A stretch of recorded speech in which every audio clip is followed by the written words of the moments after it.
अभी तक हमने जो देखा कि वी आउटपुट और वी इनपुट एक नॉन इन्वर्टिंग एम्पलीफायर के लिए हम किस प्रकार से यहाँ पे कैलकुलेट करके ला रहे थे और किस प्रकार से कैलकुलेट करके हम चल रहे थे। अब अगर हम इक्विवेलेंट सर्किट की बात करें, जो हमने थोड़ी देर पहले भी चेक किया हुआ था, ये आपके सारे ग्राफ शो हो रहे हैं। This one is your equivalent circuit for non inverting op amp, आपकी स्क्रीन पे जो शो हो रही है। अब इसमें इनपुट रेजिस्टेंस और आउटपुट रेजिस्टेंस फीडबैक लूप के कारण थोड़े चेंज हो जाएंगे।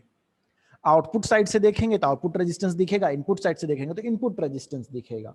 यानी कि looking from this side I will be able to see R output and looking from this side I will be able to see R input, but ये दोनों feedback वाले लूप के साथ हो जाएंगे, RIF एंड ROF हो जाएंगे हमारे।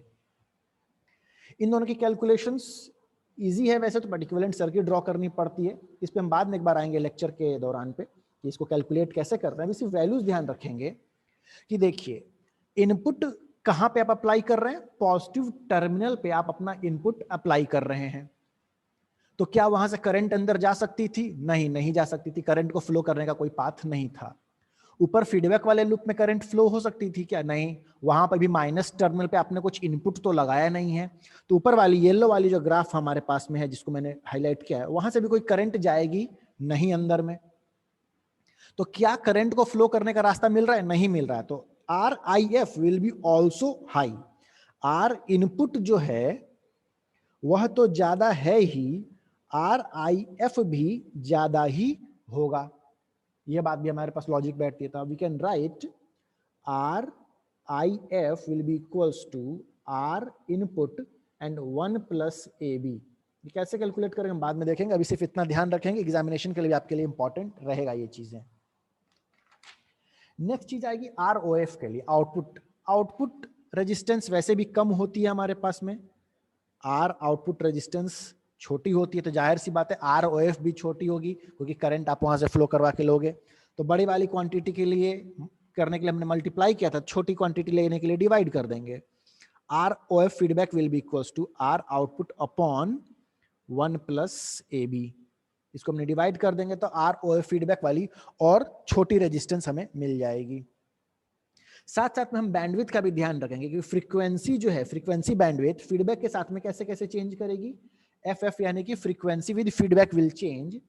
Frequency range with open loop, O यानी ओपन लूप, ओपन लूप के साथ में OL ओपन लूप लिख देता हूं, और यहां से मल्टीप्लाई हो जाएगी अभी 1 प्लस AB। फ्रीक्वेंसी भी हम बढ़ा लेते हैं, इसकी चेंज करेंगे। तो आपके स्क्रीन पे जो चीजें दिख रही हैं, R input with feedback for non inverting amplifier क्या रहेगा, R output with feedback for inverting amplifier क्या रहेगा, and frequency range with feedback क्या रहेगी। दिस इज फ्रीक्वेंसी रेंज, यानी कि बैंडविड्थ इसको बोल सकते होगे, बैंडविड्थ। इसको ध्यान में लेकर चलेंगे।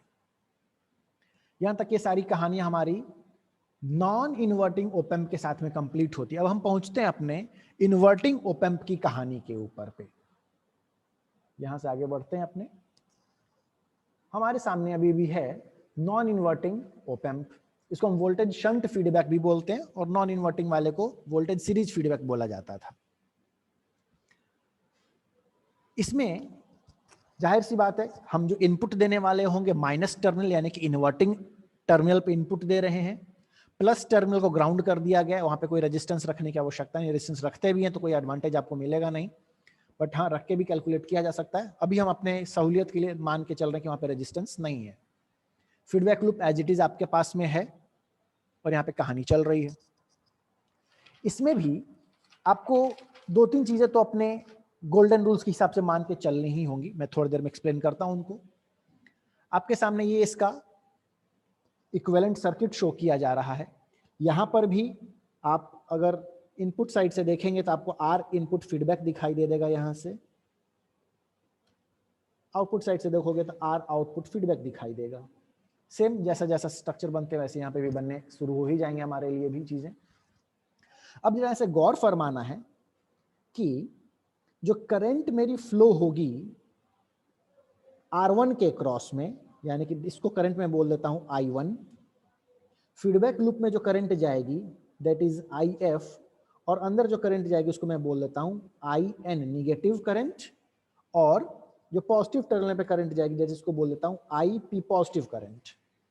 हमने पहले ही से पता है कि भाई इसका जो रेजिस्टेंस, इनपुट रेजिस्टेंस बहुत बहुत ज्यादा है, तो इनपुट में कोई करंट जाने वाला नहीं है। पहला स्टेटमेंट हमारे पास ये क्लैरिटी में रखा हुआ है। तो हम पहला लिख लेते हैं अपने गोल्डन रूल्स के लिए भी। गोल्डन रूल, ब्रह्म वाक्य बोलिए या प्रजापति के सिद्धांत बोलिए। हमने अभी देखा कि as R input is very very high, I P will be equals to I N, ये दोनों जीरो हो जाएंगे, अंदर में कोई करंट जाने वाला नहीं है।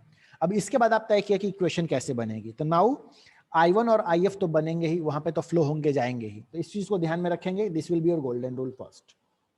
सेकेंड नियम क्या कहता है हमारे पास में, हमने जो देखा था कि एज वी हैव, हमारे पास में क्या है,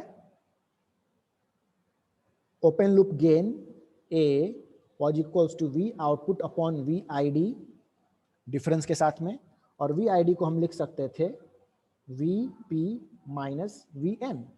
सिंपल से यहाँ पे फंडा है। अब इक्वेशन को जरा सॉल्व करेंगे तो VP minus VN will be equals to V output upon A, और चूंकि A बहुत बहुत ज्यादा है, as A is very very very high, हम यहाँ पे सब्स्टिट्यूट करके ऐसा लिख सकते होंगे कि VP minus VN will be equals to V output upon एक बहुत बड़ी संख्या हो जाएगी नीचे में, very very large quantity, it will tend to zero, जाहिर सी बात रहेगी। We can write VP will be equals to VN, यहां तक ये टर्म आ जाएगा, VP इक्वल्स टू VN हो जाएगी। लेकिन अब यहाँ पे एक समस्या आएगी। समस्या कैसे आएगी जरा देखते हैं। पहले इस इक्वेशन को हम गोल्डन को जरा गतिबद्ध कर लें। समरी अगर हम लिख लें अपने गोल्डन रूल का,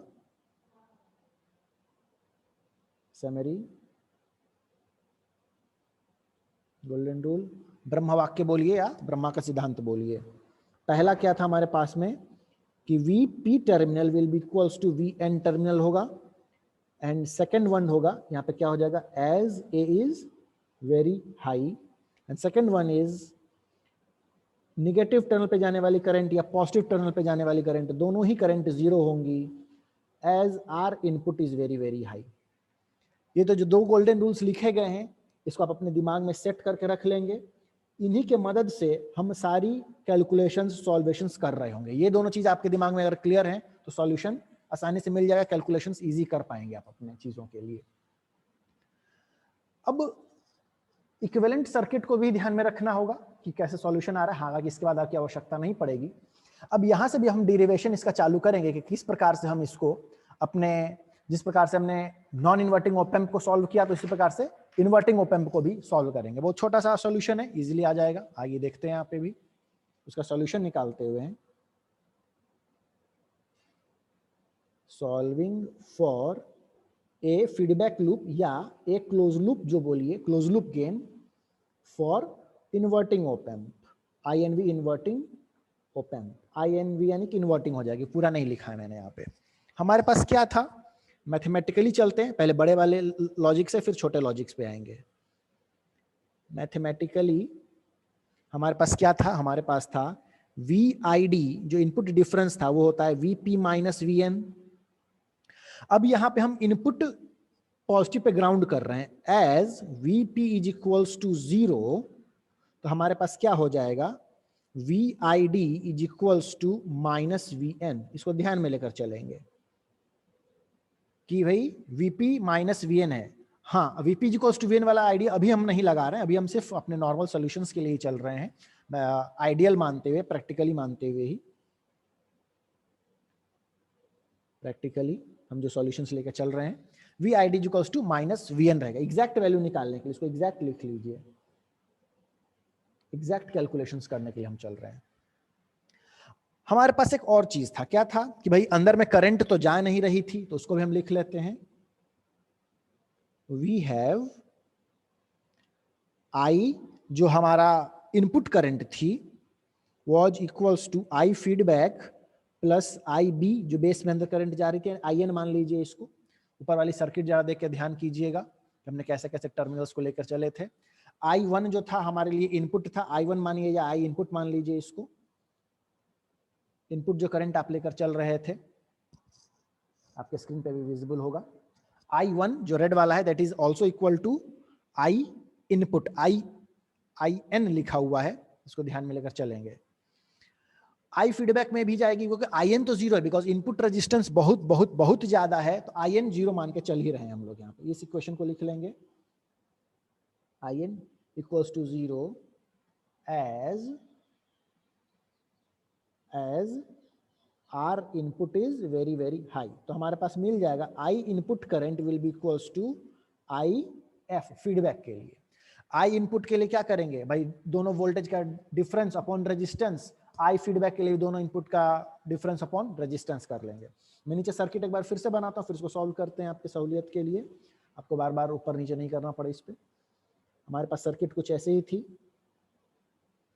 हमने पॉजिटिव टर्मिनल को ग्राउंड कर दिया हुआ है, माइनस टर्मिनल पे इनपुट लगा रखा है हमने एक रजिस्टर के जरिए, और एक फीडबैक रजिस्टर भी हम लेकर चल रहे हैं। This is V output, this is R feedback, this is VN, this is VP। हम दोनों का डिफरेंस आपको पता ही है कि VID माना जाता है।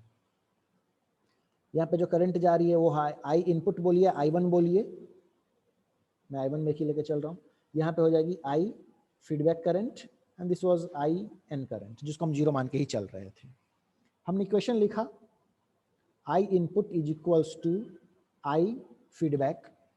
इनपुट क्या हो जाएगा, V input minus VN upon R1। R1 के क्रॉस जो वोल्टेज है, इनपुट में VN दे रहे हैं, V इनपुट दे रहे हैं, और एक VN टर्मिनल पे हम लेके चल रहे हैं। तो R1 के क्रॉस जो भी वोल्टेज था वो वोल्टेज अपॉन वो रेजिस्टेंस, तो उसके थ्रू फ्लो होने वाली करंट मिल जाती है। फीडबैक के आगे पीछे क्या था, तो VN minus V output upon RF था। यहां तक हमने लिख लिया। ऊपर वाले टर्म से हमें पता था कि VN को हम क्या लिख रहे हैं, अपने VID के बराबर ही लेकर हम चल रहे थे। अभी थोड़ी देर पहले हमने क्वेश्चन में लिखा था यहाँ पे कि VID equals to minus VN, इसको हम सब्स्टिट्यूट करते हुए चलेंगे आगे।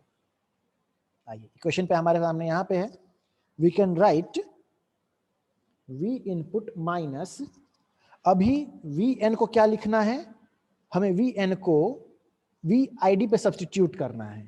कहाँ गया हमारा इक्वेशन पे, here here here we had, ये यहाँ पे देखिए VID equals to minus VN हम लेकर चल रहे हैं, and that can be written as VID के बराबर क्या हो जाता है, VID is equals to V output upon A।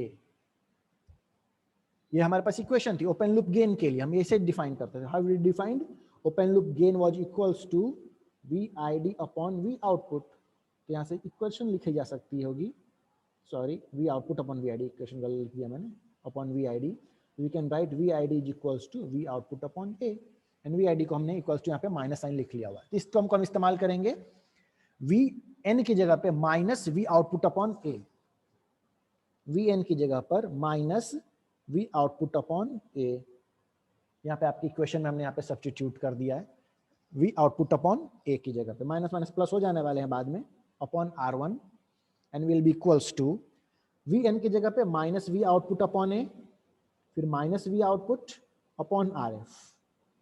यहाँ से माइनस वाले सारे टर्म्स को निकाल लीजिए, थोड़ा सॉल्यूशन कर लीजिए, तो यू विल बी गेटिंग, यहाँ पे आपको बड़ी आसानी से मिल जाएगी चीजें। यहाँ पे you will get A feedback loop will be equals to V output upon V input. इसको सिर्फ सॉल्व करना, इक्वेशन मैंने लिख दिया हुआ है, आप सॉल्व कर लेंगे, एक बार घर जाके ट्राई कीजिएगा इसको।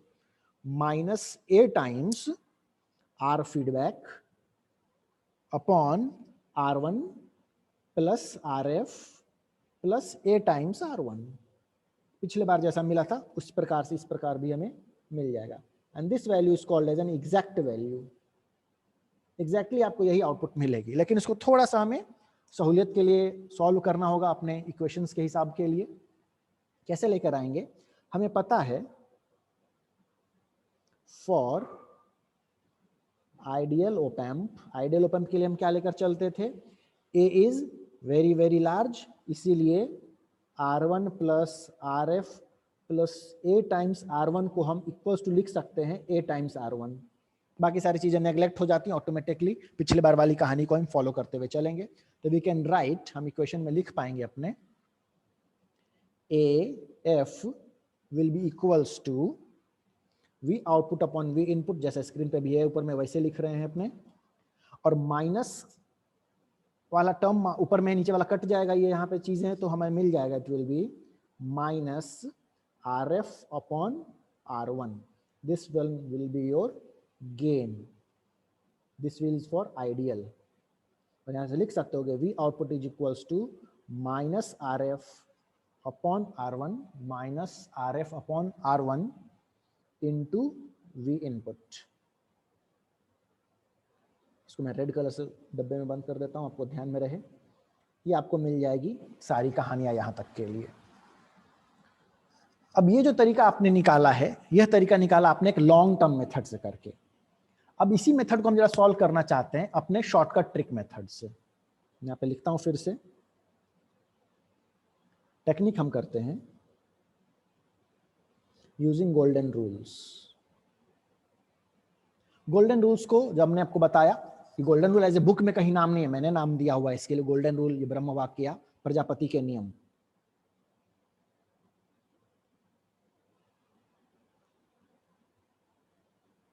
इनको प्रजापति के नियम बोलिए या ब्रह्म वाक्य बोलिए, ब्रह्मा के सेंटेंस, ये बदलने वाले नहीं है। क्या थे ब्रह्म वाक्य के लिए कि भाई IN बराबर IP इज इक्वल्स टू 0, अंदर में करंट जाएगा नहीं, एंड सेकंड वाला था VN is equals to VP। यही दो नियम हमारे पास में थे, 1 2, जिसको बोलना चाहे 1 बोले, जिसको बोलना 2 बोलना चाहे वो बोल सकते होगे। इसी को ही यूज करते हुए हम लिखेंगे। पहले मैं सर्किट ड्रॉ कर देता हूं नीचे में यहाँ पे, और एक लाइन में इसका आंसर आपके पास मिल जाएगा। This will B V output, this is your RF feedback resistance, this one is R1, और यहाँ पे आपने इनपुट दे रखा हुआ है, इन्वर्टिंग टर्मिनल है, माइनस ऊपर में प्लस नीचे में। ध्यान रखना दोस्त, यहां पर जो माइनस प्लस बना रहे हो, इसको बदल देने से इक्वेशन में फर्क नहीं आएगा। मैं थोड़ी देर में शो करता हूं, मैं नीचे में पहले सॉल्व करता हूं अपने इसी पोजीशन को जो आप जानते हो उसको लेते हुए, ठीक है। तो देखिए यहां पर है क्या चीज, VP, यहां पे क्या है VN। अब यहां पर देखो कि VP क्या है दोस्त, VP तो इक्वल्स टू 0 है, और हमें पता है कि VP बराबर VN हो जाता है, तो VN भी 0 हो गया। इसका मतलब कि क्या VN ग्राउंड हो गया? तो यहां पे एक बहुत इंपॉर्टेंट टर्म आती है वर्चुअल ग्राउंडिंग की, वर्चुअल ग्राउंडिंग। आपने VN को ग्राउंड किया नहीं है, वो ग्राउंड हो गया हुआ है। इस कंसेप्ट को बहुत ध्यान से समझिएगा, ये बहुत बहुत इंपॉर्टेंट कंसेप्ट है। इसको पहले समझते हैं, फिर हम अपने गोल्डन रूल्स को सॉल्यूशन करते हुए लेकर आएंगे। We have what, virtual grounding के कंसेप्ट्स को हमने लिखा यहां पे वर्चुअल ग्राउंडिंग। वर्चुअल ग्राउंडिंग में क्या हो रहा है कि फॉर इन्वर्टिंग एम्पलीफायर VP हम 0 लेकर चलते हैं, एंड VN बराबर VP था, तो देयरफॉर VN बराबर 0 हो गया हुआ है। इसका अर्थ यह नहीं है कि इन्वर्टिंग टर्मिनल को ग्राउंड कर दिया गया है। This doesn't means, this doesn't means that the inverting terminal is grounded. इसको ये बिल्कुल मानकर नहीं चलना है कि वो ग्राउंडेड कर दिया गया है। इसका अर्थ ये सिंपली होता है कि इन्वर्टिंग टर्मिनल ग्राउंड पोटेंशियल पे 0 वोल्ट पे है। मैं फिर से लिख रहा हूं, इट सिंपली मीन्स, इंप्लाइज, इसका अर्थ यह होता है, इट सिंपली इंप्लाइज, क्या इंप्लाई करता है, that the inverting terminal, minus वाला terminal, the inverting terminal is at ground potential, is at ground potential, उसकी वोल्टेज 0 हो गई है, ये मान के चलना है। यानी कि ग्राउंड पोटेंशियल का मतलब कि 0 वोल्टेज, 0 वोल्ट्स लिखने ज्यादा अच्छा रहेगा, 0 वोल्ट्स। 0 वोल्ट्स कैसा कि सेम एज वीपी जो नॉन इन्वर्टिंग टर्मिनल था, वीपी क्या था, नॉन इन्वर्टिंग टर्मिनल, उसके जैसा ये हो जाएगा, ठीक है। बट ये पाथ प्रोवाइड नहीं करेगा ग्राउंड के लिए, इस बात को भी ध्यान दे रख के चलना है। But it will not provide current path to ground, ध्यान रखेंगे, but it doesn't provide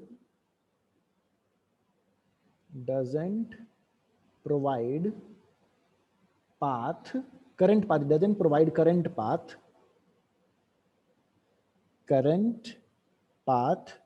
to ground।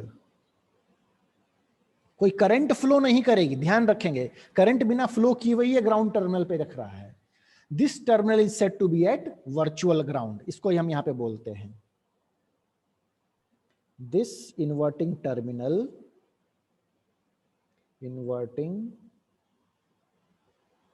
Terminal is said to be at virtual ground। पिछले बार भी वीपी बराबर वीएन लिखा था, पर वहां पे कुछ वैल्यूज थी, यहां पर तो जीरो ही हो जा रहा है। इस बात को समझ कर रखेंगे, इसका मतलब बिल्कुल ही नहीं कि वो ग्राउंड जीरो कर दिया गया कि करंट फ्लो नहीं करेगा। No current flows into the terminal, ये तो बात सही रहेगी, no current flows inside op amp input terminals। खाली ग्राउंडिंग हो चुका था, इस बात को ध्यान रखेंगे। तो यहां तक पॉइंट को रखते हुए हमने पिछले भी क्या डिस्कस कर रहे थे, हमारे पास जो सर्किट थी, इसको हम यहीं पे इसको रोकते हैं। हमारे पास जो सर्किट थी कुछ इस प्रकार की थी, माइनस एंड प्लस, आपके स्क्रीन पे भी विजिबल हो जाएगी। Register was connected to minus terminal और एक फीडबैक रजिस्टर हम लेकर चल रहे थे। वी आउटपुट था वहां पे, पॉजिटिव वाले को हमने ग्राउंड कर दिया हुआ था जिसको हम वीपी बोल रहे थे, यहाँ पर था वीएन, और यहाँ पे हमने इनपुट भी अप्लाई कर रखा था, VIN input, R1 resistance and RF resistance. Current path के लिए this was your I input and this was your I feedback. Input में करंट जो था हम IN लेकर चल रहे थे। तो यहां तक आपके स्क्रीन पर जो दिख रहा है यही सारी कहानियां थी। तो पहला जो स्टेटमेंट हमारे पास था वह था Vp is equals to Vn था, और Vp खुद जीरो है तो Vn भी जीरो हो जाएगा। ये स्टेटमेंट पहला हमारे पास क्लियर हो गया।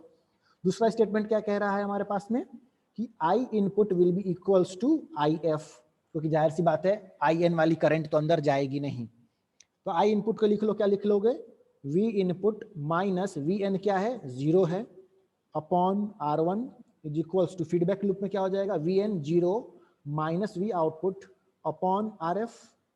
बस इसको सॉल्व ही तो करना है दोस्त, इक्वेशन यहां तक लिख लिया, इसको सॉल्व करके लिख लोगे आपको आंसर मिल जाएगा। You will be getting V input upon R1 is equals to minus V output upon RF। ऐसे सॉल्व कर लीजिए, V output will be equals to minus RF upon R1 into V input. यहां तक सभी लोगों के लिए बातें क्लियर हैं। यहां पे अगर मैं मान लेता हूं कि let R1 is equals to RF, R1 और RF मेरे दोनों बराबर हैं, तो ग्राफ आप कैसा प्लॉट करेंगे, जरा ग्राफ प्लॉट करते हुए देखेंगे। तो V output will be equals to minus V input. देख लें, इनपुट से आउटपुट उल्टा हो गया है, अपोजिट हो गया है, टेढ़ा हो गया है, इन्वर्टेड हो गया हुआ है, इसलिए इसको बोलते हैं इन्वर्टिंग एम्पलीफायर, आउटपुट उल्टा मिलता है। अभी तक जो भी हमने कहानियां देखी हैं उन कहानियों में हमने एप्लीकेशन जो वोल्टेज का था एक ही टर्मिनल पे किया था, दो टर्मिनल्स पे नहीं किया था। दोनों टर्मिनल पे अप्लाई करने की कहानी हम आगे देखेंगे। मैं इनपुट यहाँ पे ड्रॉ कर रहा हूँ ब्लैक कलर से, this is my input voltage. Output को मैं रेड से ड्रॉ करूंगा तो जाहिर सी बात है पूरा का पूरा उल्टा हो जाएगा। ये हमारा आउटपुट वोल्टेज मिल गया। This will be your V output and this is your V input. Output will be inverted, इसको ध्यान में लेकर चलना है। एक्चुअल आउटपुट ऐसा नहीं आता है, थोड़ा शिफ्टिंग भी होता है, बहुत सारी चीजें कहानी इस पिक्चर में होंगी, उसको हम बाद में डिटेल देखेंगे, बट मोटा मोटी आपको आइडिया लग जाना चाहिए कि इसी प्रकार से ही रहेगा। अब जाहिर सी बात है कि इसके लिए भी हमारे पास इनपुट रेजिस्टेंसेज और आउटपुट रेजिस्टेंसेज की इक्वेशंस होती हैं कि हाउ वी डिफाइन देम, उसको भी एक बार हमें ध्यान में लेकर चलना होगा। इसको मैं यहाँ पे शो करते हैं। इसकी समरी के लिए हो जाएगा हमारे पास में आर इनपुट फीडबैक जो होगी वह कितनी हो जाएगी, R output feedback and frequency with feedback will be what in our terms. कहाँ पे विजिबल नहीं हो रहा है, यहाँ पे, गुड। ये इन्वर्टिंग ओपैम्प के लिए, इन्वर्टिंग ऑपरेशनल एम्पलीफायर के लिए जो कहानी हम लिखेंगे, आवर आर इनपुट फीडबैक जो इनपुट रेजिस्टेंस की होगी that will be R1 plus R feedback upon 1 plus A, इसकी जो वैल्यू होगी that will be in parallel with R input, जिसको हम नेग्लिजिबल मान के चलते हैं, मैं आगे शो करूंगा। And R output with feedback will be same as पहले वाले के जैसे ही रहेगा, R output upon 1 plus A B, and this one feedback gain जो रहेगा हमारे पास में, इसको क्या शो करेंगे, it will be your F feedback के साथ में that will be equals to F not 1 plus A B. ऊपर वाला जो टर्म रहेगा इसको अगर आप आइडियलाइज करने की कोशिश करोगे तो R input feedback will be almost equal to R1 for ideal op-amp.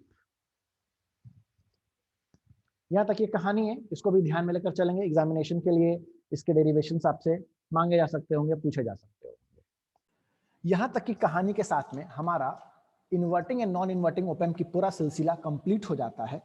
मैं यहाँ पे आपके समरी लिखने के लिए एक नोटेशन सिर्फ यहाँ पे लिख देता हूँ कि आपके स्क्रीन पे आ जाएगा। For inverting amplifier V output is equals to minus RF upon R1 into V input, and for non-inverting amplifier जो हमने निकाला V output is equals to 1 plus RF upon R1 into V input। इसको ध्यान में लेकर चलेंगे।